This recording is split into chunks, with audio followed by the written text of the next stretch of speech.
Bismillahirrahmanirrahim. Assalamualaikum warahmatullahi wabarakatuh. Perkenalkan, nama saya Fajar Irfangi. Saya akan mereview tentang materi pengendalian pemasaran. Pengertian pengendalian pemasaran secara garis besar yaitu adalah penilaian, pengecekan, dan memonitor usaha-usaha pemasaran dan penjualan perusahaan yang telah dilakukan agar sesuai dengan apa yang telah direncanakan dan digunakan sebagai landasan untuk mengadakan penyesuaian yang diperlukan. Sedangkan untuk tujuan pengendalian pemasaran tersebut yaitu adalah untuk dapat memaksimalkan kemungkinan perusahaan dalam mencapai tujuan dan sasaran jangka pendek dan jangka panjang dalam sasaran pasar yang telah ditetapkan. Ruang lingkup pengendalian pemasaran. Yang pertama, pengendalian efektivitas program pemasaran. Pengendalian ini dilakukan secara berkala atau periodik, yang umumnya tahunan atau kuartalan, untuk menilai efektivitas program atau rencana yang telah dibuat dan bila diperlukan penyempurnaan atau koreksi. Yang kedua, pengendalian strategi pemasaran.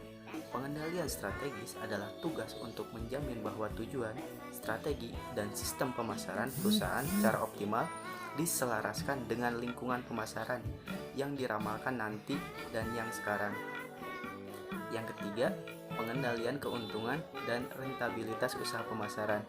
Pengendalian atas profitabilitas adalah tugas untuk menentukan profitabilitas yang sebenarnya mengenai produk perusahaan, wilayah, pangsa pasar, dan saluran niaga. Pengendalian efisiensi pemasaran. Pengendalian efisiensi merupakan tugas untuk meningkatkan efisiensi kegiatan pemasaran, seperti misalnya penjualan, personal atau perorangan, periklanan, promosi, penjualan, dan distribusi. Sistem pengendalian pemasaran ada dua, yaitu sistem pengendalian terbuka dan sistem pengendalian tertutup. Sistem pengendalian terbuka atau open system. Dalam sistem pengendalian terbuka, semua pejabat atau pelaksana di bidang pemasaran mempunyai wewenang yang terbatas. Semua masalah yang dihadapi dilaporkan dulu pada atasan, dan atasanlah yang mengambil keputusan. Sedangkan sistem pengendalian tertutup atau closed system, yaitu semua petugas di bidang pemasaran diberikan wewenang untuk memutuskan sesuai dengan petunjuk atau pengarahan dari atasan masing-masing. Bentuk-bentuk pengendalian pemasaran. Ada pengendalian operasional atau rencana tahunan, ada pengendalian profitabilitas, dan pengendalian strategi. Audit pemasaran. Yang dimaksud dengan audit pemasaran adalah pemeriksaan dan penilaian secara kritis, sistematis, dan analisis atas pelaksanaan kebijakan di bidang pemasaran. Ada 4 ciri utama dari audit pemasaran.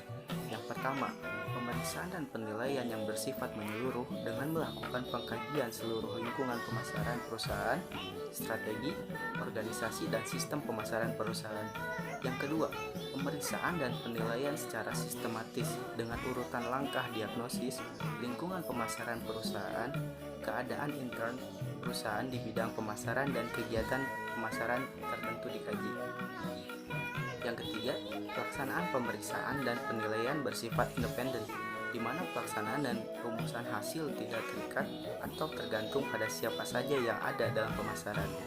Yang keempat, pelaksanaan pemeriksaan dan penilaian bersifat berkala dan tidak hanya pada waktu-waktu tertentu di mana perusahaan mengalami krisis dalam bidang pemasaran. Tujuan audit pemasaran yang pertama yaitu memeriksa dan meninjau kembali kebijakan, rencana, ketentuan strategis, dan pelaksanaan kegiatan bidang pemasaran dari segi aktivitas pencapaian tujuan perusahaan. Yang kedua, menilai apakah para pelaksana di bidang pelaksanaan kebijakan, rencana, ketentuan strategis yang telah ditetapkan. Yang ketiga, sebagai alat manajemen untuk dapat memperoleh rekomendasi dari segi peningkatan efektivitas dan efisiensi kegiatan di bidang pemasaran. Yang keempat, sebagai alat bagi pengukuran saling keterkaitan dan keterpaduan bidang pemasaran dengan bidang-bidang lain dalam perusahaan dan lingkungan pemasaran perusahaan yang tercermin dalam dinamika usaha yang harus diperhatikan agar pelaksanaan kegiatan pemasaran dapat teratur dan terarah.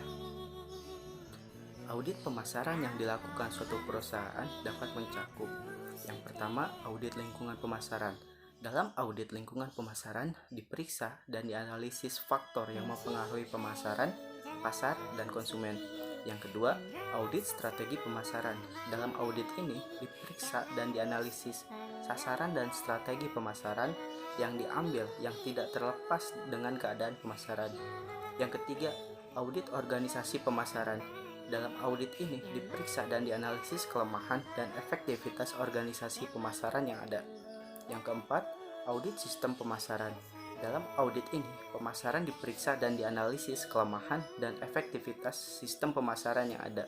Yang kelima, audit produktivitas pemasaran. Dalam audit ini diperiksa dan dianalisis tingkat produktivitas dari para tenaga atau sumber daya manusia dan sumber daya lainnya. Yang keenam, audit fungsi pemasaran. Dalam audit ini diperiksa pelaksanaan fungsi pemasaran perusahaan sebagaimana yang telah ditetapkan. Terima kasih atas perhatiannya. Wabillahi taufiq wal hidayah. Wassalamualaikum warahmatullahi wabarakatuh.